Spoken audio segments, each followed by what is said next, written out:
Hi everyone, so if you're watching this for the first time, my name is Marianne, the owner and the counsellor at Marianne Hanson Counselling Service.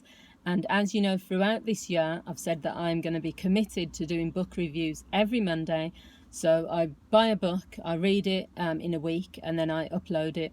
So the book that I'm going to be reviewing today is called Hyperfocus: How to Work Less and Achieve More by Chris Bailey. So I'm just going to be honest from the start, I haven't read the full book. I started reading it. I found it a little bit repetitive.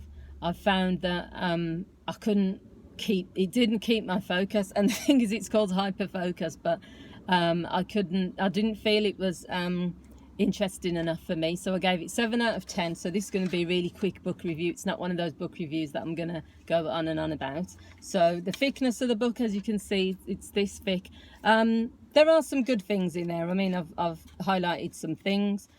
The whole book, I'll read the back page first so you get an idea of what the book's about. So it says, a practical guide to managing your attention, the most powerful resource you have to become more creative, get stuff done, and live a meaningful life. In Hyperfocus, you will learn how working few hours can increase your productivity, how we get more done by making our work harder, not easier, how we do our best creative work when we're the most tired. So some of the chapters include the limits of your attention. What else? It talks about switching off autopilot mode. There's a chapter on making hyperfocus a habit, connecting the dots. So I'll just read a bit so you understand a little bit about what the book's about. So it says, our attention is the most powerful tool we have to live a good life and get stuff done. But our ability to focus is constrained in two main ways. First, there's a finite limit to how many things we can focus on. That limit is smaller than you'd think. If we could actually focus on more tasks, we'd be able to do far more in the moment. Second, our environment sends a steady stream of information to our brain. So it goes right. So what I want to say about this book, and that's probably part of the reason why I found it hard to continue to read it. The type print is very small. I don't know if you can see that, but it's actually really small, the print. It's the wording is a bit wordy. So in other books that I've reviewed, I've just found it easier to read. I feel like it's too many words sometimes to just explain simple concepts. I think it's repetitive. I think that sometimes with things like this, the book doesn't need to be as there don't need to be that many chapters. It's very clear. It's talking about how we can focus on one thing and keep your attention. You figured that out within the first chapter. But then I just felt it went on and on and on, and every chapter was literally just repeating itself. So what have I put here? So some of the things I do like are about gives good examples. So he gave an example of being in a restaurant and all the different distractions. You've got the waiters and waitresses, you've got people at other tables talking and stuff. So he will sit in a restaurant and he will try to do some work on his laptop or something, and then he'll notice all the other people around, the author said, and then he will just zone in on what he's actually doing. And he said that most people do that.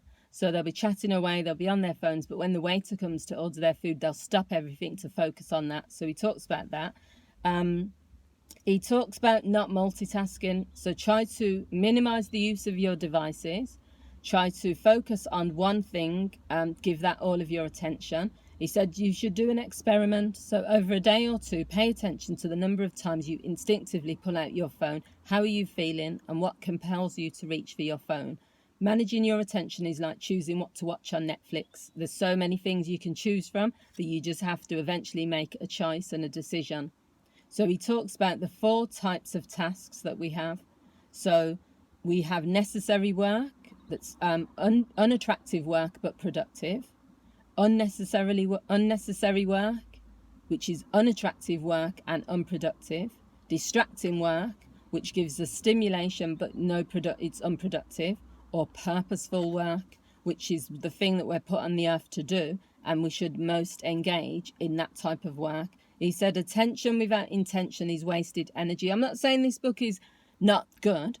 There's some good quotes in there. There's some good examples in there. There's some good pieces of work, which is why I'm reviewing it. And that's why I gave it a 7. So it's not a low score. I just think I had to really seep through like the first few chapters to take out the main things. I think he's just how he writes doesn't fit with me. It's too much words, too much going into explanation and depth when it's not needed, too much repetitiveness. When he gets to the point, so it's like, as I said, he throws in things like attention without intention is wasted energy, and then gives descriptions of the different types of attention. He also says attentional space, the amount of mental capacity we have available to focus on and process things in the moment. So he calls that attentional space. We only have a certain limited amount of capacity to focus on one thing at a time. So he said we should do that. So that's why it's really important that we don't get distracted by lots of other things. He talks about making some rules. So one of your rules should be at the start of every day, choose 3 things you want to have accomplished by the day's end. Manage your attentional space wisely. We can control most distractions and interruptions, so that's something that's a good thing. We can control. Cut down on the distractions during different periods of the day. So your smartphone is a distraction. Turn off your notifications, limit your emails, simplify your environment, take stock of the distractions around you. He said the things that make our minds wander is feeling bored or stressed, working in a chaotic environment, questioning whether we're working on the most productive or meaningful task.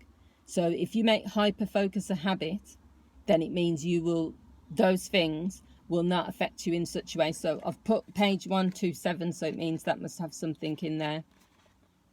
So yeah, so in page 127, it talks about 4 of his favourite strategies for battling resistance to distractions, I suppose. The first one is to shrink your desired hyperfocus period until you no longer feel resistance to the ritual. Minimize the amount of time you'll dedicate to focusing on one task until you no longer feel mentally resistant to it. This is what I'm trying to say. I know what he's saying, but it's the way that he's wording it and saying it.